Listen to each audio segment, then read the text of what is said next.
আসলে কি হয়েছিল, কি হয়েছিল?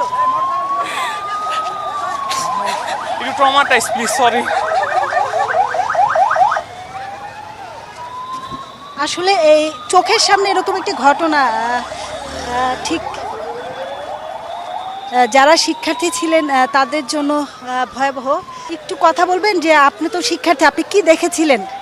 আমি ছিলাম ক্লাসরুমে, তো হঠাৎ করে একটা জেটের একটা সাউন্ড পেয়েছি। তো নর্মালি আকাশ দিয়ে উঠতেছে, আকাশের মধ্যে ব্লাস্ট হওয়ার একটা সাউন্ড। তো ব্লাস্ট হওয়ার পরে ডাইরেক্ট নিচে বড় একটা সাউন্ড হয়েছে। তখন ক্লাসরুম থেকে বাইরে তাকিয়ে দেখি কি যে প্রাইমারি সেকশনের একটা সেকশনের মধ্যে ঢুকে গেছে পুরো প্লেনটা, ঢুকে ভিতরে আগুন জ্বলতেছে। তো দৌড়ায় যায় দেখি কি যে ভিতর থেকে স্টুডেন্টরা বেরোইতেছে, কাপড় চোপড় পুরো একেবারে পুইরা, সারা শরীর পুইরা গেছে, বেরোইতেছে আর নিচে পড়ে যেতেছে। আর কয়েকজনের পুরো অর্ধেক শরীর ছিল না। আপনার প্রায় 50 থেকে 60 আপ- জন স্টুডেন্ট মারা গেছে। আপনাদের আপনাদের আপনার পরিচিত বন্ধু কেউ কি এরকম আহত হয়েছে? না না, এখনো পাই নাই। আমার ছোট ভাইদের সবাই সেফ আছে, বাট অনেকজন আছে গার্জিয়ান, তাদের ছেলেবেলা একদম মারা গেছে। আর লাস্ট তো আইডেন্টিফাই করার কোনো চিহ্নই নাই, চেহারাই নাই এখন। আমি বলছি, আপনি কি দেখেছেন?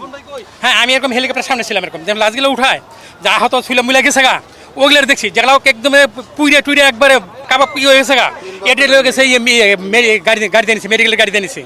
আর যদি আহত সোলামলা অবস্থা আছে, এটি নিয়ে গেছে দিয়া হেলিকপ্টার দিয়া।